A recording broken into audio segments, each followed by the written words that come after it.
As the use of robots and AI weapons grows, has war become more or less devastating? On the battlefield between Russia and Ukraine, unmanned weapons are proving decisive and divisive.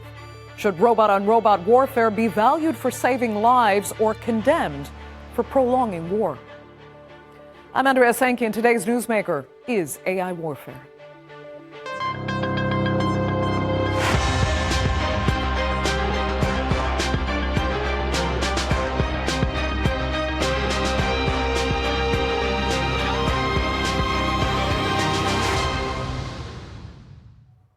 Well, first there were cannons and guns, then nuclear bombs and missiles, and now AI weapons and robots have undeniably become another revolution in warfare.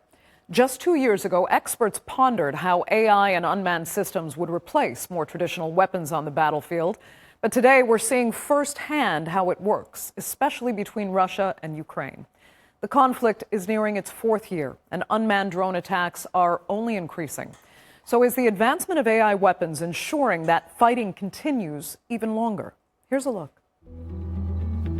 Ukraine's ongoing war against Russia's invasion is proving a battlefield training ground for new hardware, software, and strategies in drone warfare. Despite the numerical disadvantage, Ukraine quickly identified unmanned devices, both land and air-based, as a potential equalizer early in the war. It's no secret that our resource limitations in artillery are compensated by drones, such as first-person view and bomber-drop drones, and heavy combat drones which can work at night, such as multi-rotor drones and fixed-wings drones. But every war is an arms race, and Russians quickly adopted jamming devices at scale. Fiber optic drones were a rapid response to that jamming tech. Trailing thin fiber optic cables, sometimes up to 20 kilometers in length, provides an unjammable direct tether between drone and pilot. While they have the advantage of being able to operate behind buildings or over lower terrain where signals could get blocked, they aren't perfect. The tether can snag or even be cut by scissors. 20 kilometers of fiber optic cable can weigh up to 1.5 kilograms. That can be roughly half the total weight a smaller drone can carry, reducing its carrying capacity for weapons or explosives. Ukraine AI-assisted drones and unmanned remote vehicles are turning out to be a burgeoning Ukrainian battlefield industry, one that it hopes to be a future leader in. It's not only aerial, it's not only sea drones, it's also land systems. You will see more of unmanned land systems, UGVs, this year. And speaking about AI, we've got a good solution with auto-targeting, last-mile targeting. And this year would be the year of the swarm. That's something you will see happening this year. And that's something that will bring the change to the front line as well. When Ukraine targeted Russian bombing fleets to devastating effect in June, AI-assisted drones were used. Although fairly simple drones were secretly shipped in by unwitting cargo drivers deep into Russian territory, and each drone had a remote pilot, AI systems were trained for over a year before the assault to recognize aerial images of disused Russian planes housed in military museums. But Ukraine isn't the only nation weaponizing AI by adopting it to remote and mobile weapons platforms. China, which leads the world in advanced robotics, is turning man's best friend into man's worst weaponized electronic nightmare. In military drills in 2024, China displayed a 4-legged automatic rifle weapons platform. It can lay down, move backwards, hop, walk, and fire under the control of a remote operator. But other places are also taking notice of Ukraine. In June, Taiwan sealed a partnership deal for drone software battle-tested in Ukraine to strengthen the island's defences against its larger neighbour, China. What we're bringing to the table has been combat-proven in Ukraine to deter aggression and destroy tanks, naval assets, other really expensive equipment. Taiwan believes the software, used in Ukrainian drones that have already been proven in combat against Russia, could lead to the technology being used in millions of autonomous drones in defense of the island if China should ever invade. Could Ukraine, even in the middle of a years-long war, become an industrial leader in remote and AI defense software? Could it become the first battlefield, where human soldiers become a minority in a robot versus robot frontlines conflict? And is the transition to AI warfare now inevitable? So, as we witness robots and AI changing the battlefield now in the war in Ukraine, what could it indicate about future wars and potential invasions, not least in the case of China and Taiwan? Well, joining me now to debate that and much more are from Kyiv, Secretary General of NAKO, an independent anti-corruption commission, Olena Tregub. From Sheffield, UK, Senior Lecturer in Political Communications at Nottingham Trent University, Colin Alexander.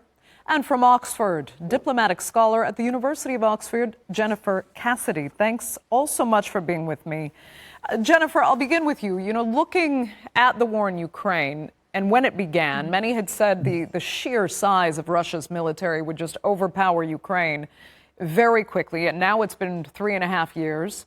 They're still fighting. So how much have AI weaponry and robots, drones and these UGVs in particular, been able to compensate for Kyiv having dramatically fewer forces? Well, certainly when we saw the tanks roll in February 2022, we all thought it would be a matter of weeks before Ukraine fell. But yes, there is a lot of logic to say that AI weaponry and actually just new technology and weaponry, not just AI, has been a key aspect in Ukraine's success so far. Ukraine has demonstrated extraordinary tactical innovation under pressure, especially in low-cost, decentralized drone warfare, particularly with that is first-person view drones, maritime drones, and electronic warfare countermeasures. And what is interesting to point out is what distinguishes Ukraine is really its operational adaptation, which is something that we were not really predicting due to the size of the Russian army. And this adaptation comes not necessarily from indigenous technological breakthroughs, but that Ukraine has rapidly integrated commercial off-the-grid technologies and adapted them in real time. And the final point here really is the war has become in Ukraine a real test bed for 21st century warfare. I am no doubt historians and tech historians will be viewing this for quite some time. And Ukraine's tech military fusion, that is involving private companies, diaspora engineers and international partners, has really given it an agility that many traditional militaries lack. Jennifer, quickly on a very profound question. Is this all, in your opinion, better for humanity or worse? Well, certainly there is, we have two sides of the coin, and I'm not trying to be, diplomatic in saying this. There is a huge ethical concern when it comes to the use of AI weaponry, particularly as we progress to non-human related or human controlled weaponry. And a big issue comes here is when we take the human out of the equation, which may be in the medium term, not the short term, the future term, the medium term, how to integrate this into international law. That's one of the huge challenges on the more positive side. And this is not to in any way promote warfare or promote anything on the battlefield. But with AI and with more, greater technologies, the precision of these capabilities of such weaponry could reduce the number of casualties. But again, it's not something to promote really any warfare, but there's two sides of the coin, the ethical, and then we have the precision and targeting, which would reduce casualties. Yeah. Colin, you've actually said the development of AI weapons is an appalling prospect because it reduces the likelihood of us making warfare illegal and ending this barbaric and stupid practice altogether, as you said. Could warfare, though, ever really be made illegal? And then could AI weapons at least help to make it less barbaric and lethal, in your opinion? Well, technology has been used in war thousands of years, and combatants and strategists use without discrimination whatever technology is available to them in order to get the upper hand. I am not as going to show both sides of the coin like Jennifer just did there. I think that this is a horrendous development. As Jennifer just articulated, it is important that we have clear responsibility and accountability for barbaric acts, and that, yes, we should have a strong international criminal law. And the notion that plead AI did it, not me, is a very dangerous prospect. I should also say that we exist on this notion that AI is somehow and we can be seduced by this. AI is not smart in the sense that it does not offer humanity the possibility for improved autonomous morality. Us moving responsibility towards AI for decision making. AI is essentially tells us what is already within that space. Decisions, as we've seen even in very small circumstances so far, it's proven that it's making decisions. The final thing I want to say is that we have, let's say, 1,000 years, or perhaps more intensively in the last 100 technology within warfare. We have also, as an inverse ratio to that, seen an increase in civilian casualties. Therefore, the notion that AI is somehow going to be helpful or improved sense of precision, I think is a false argument, because it depends who you're aiming at. And it's quite obvious that civilians are being more and more thought of as legitimate targets. Okay. Colin, I need to apologize to our viewers for we're having some problems with your audio. I'd like to pick up a little later on what you said about the increasing number of civilian casualties, because I've heard the contrarian argument there, and that we used to lose, during World War I, there were millions and millions of soldiers and civilians lost when the population was significantly smaller. So this is where the argument is coming from, that AI actually spares more civilians and soldiers. But let me go to, we're going to try and get your audio fixed, Colin. Let me come to Olena quickly. Because, Olena, I mean, as a Ukrainian yourself, are you grateful for the development in weapons technology that has allowed Ukraine to continue this battle for, going into 4 years now? Well, absolutely, technology is there, but I would like to answer your initial question. Why is Ukraine still standing up to Russia, fourth year into full-scale war? This is not because of AI and robots, that's because of Ukrainian people, Ukrainian ingenuity, innovation, disruption, and among other things, Ukrainians, of course, rely on technology. As well, and we don't mean to underplay that. Yeah. Go on. And also I want to say that there is no such thing right now as a fully autonomous AI-powered drone. There is no such thing. There are drones with elements of AI. This is it. And yes, we use more and more of those elements. We test those elements. They are not perfect. They are not. Do you know that only 10% of drones hit the target? Only 10%. So technology is not that, outstanding, but obviously the world is moving in that space. Obviously, we're moving in this space where we'll have ships without sailors, planes without pilots, cars without drivers, and, drones without operators in the future. Like what the drone can look like, the real autonomous drone. It's a drone where a common soldier who's not really trained as a FPV pilot can tell drone, please deliver the bomb to their military target, find the bad guys. And then he sends the drone on a mission, and he cannot even maintain contact with the drone. And drone goes around and does its job. Stuff like that does not exist right now. So we are not there. Let's not exaggerate, first of all.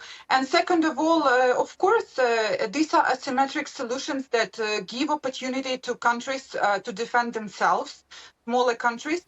And of course, it's revolutionary for the warfare, for countries with nuclear weapons, for countries with long-range ballistic missiles.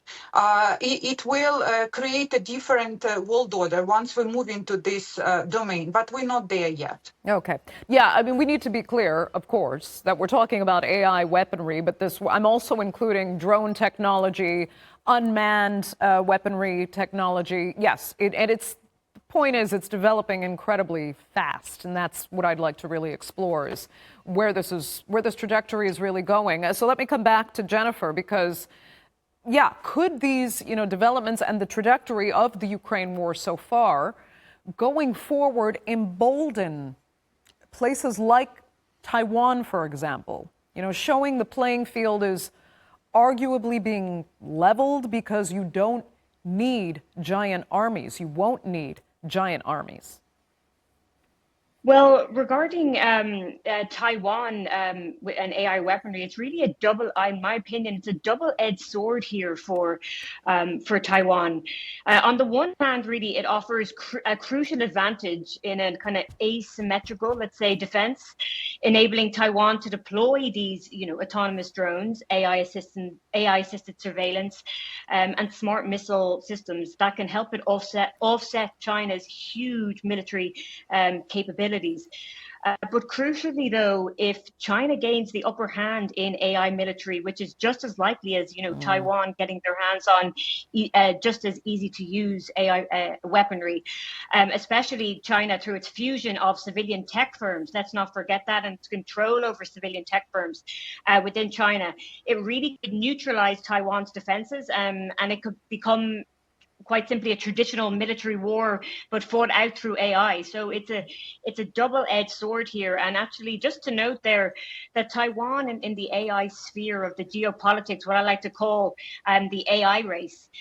We call it in diplomacy the silicon state.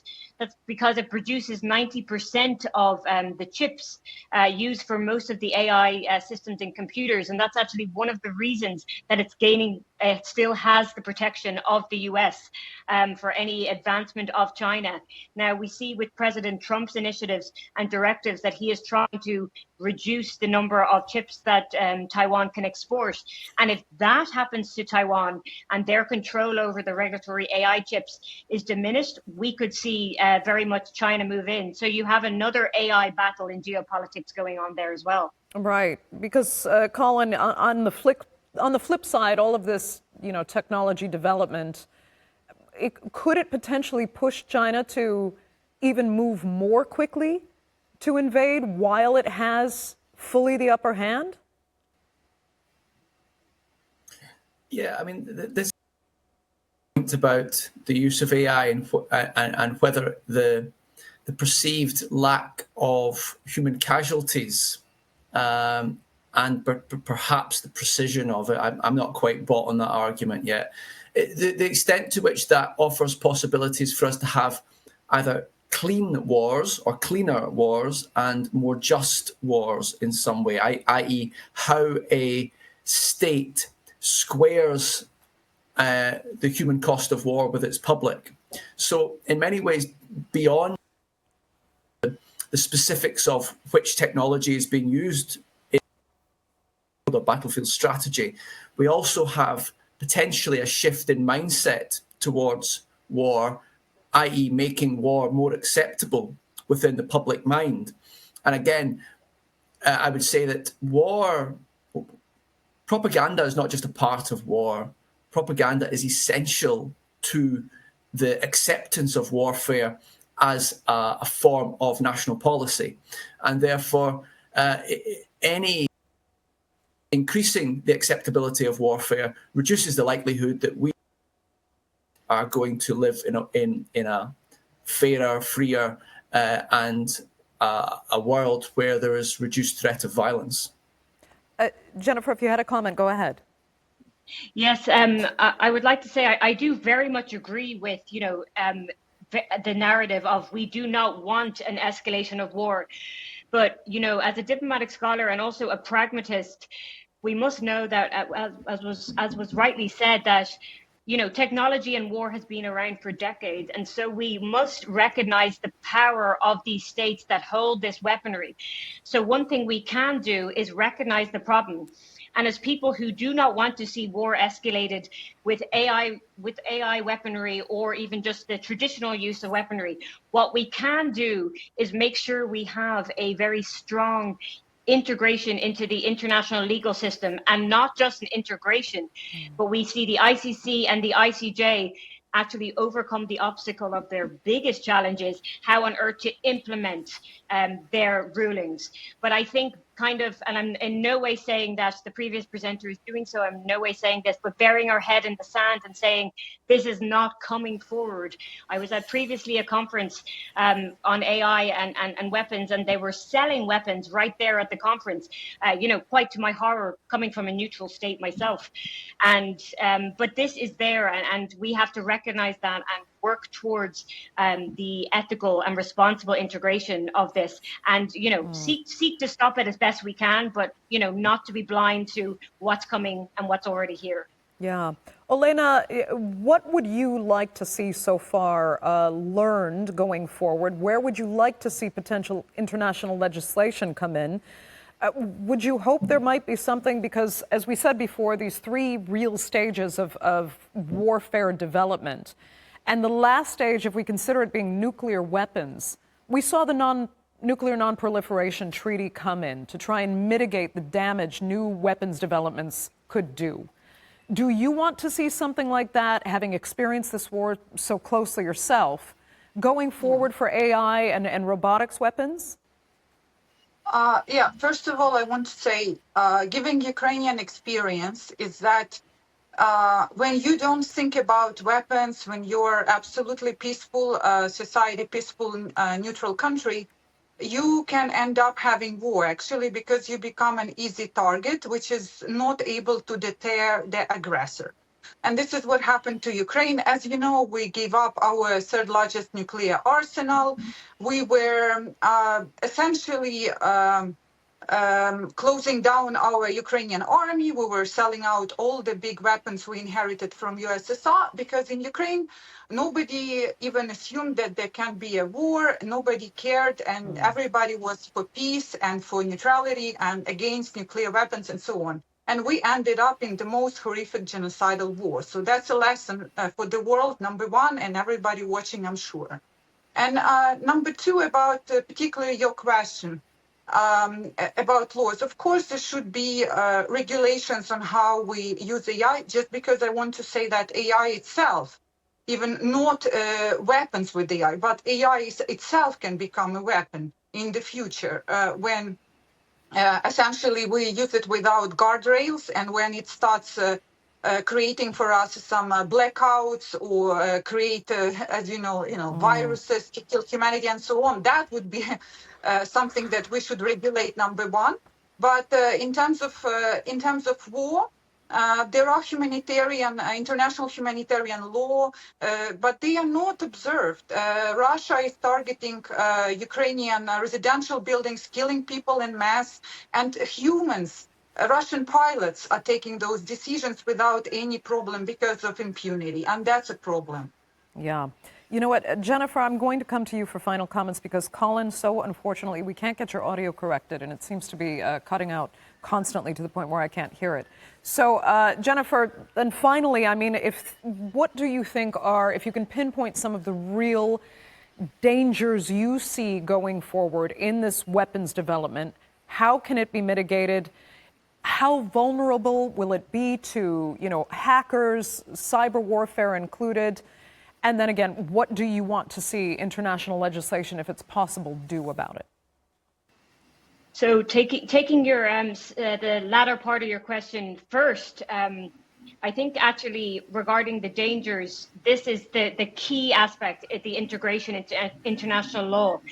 And this, in my opinion, as a diplomatic law scholar as well, it requires a multi-layered approach that balances tech innovation with legal accountability and ethical restraint. So at its core, this involves ensuring the autonomous weapon system, that's AWS, remains compliant with international humanitarian law, particularly with the principles of distinction, proportionality and military necessity, all of which we've seen broken both in Ukraine and in Gaza. And so states must be rigorous in their adherence to this. But, you know, to make the final challenge in the ICC and the ICJ, this comes back to something that's nothing new to what is the problem with international law. How on earth do you implement international law when our speaker just previously rightly said states are not adhering to it? And just finally, very quickly to the first part of your question, what are the greatest dangers? I said at the start of the show, if used correctly, of course, while not wanting to be used in warfare, but precision and targeting are great for AI weaponry.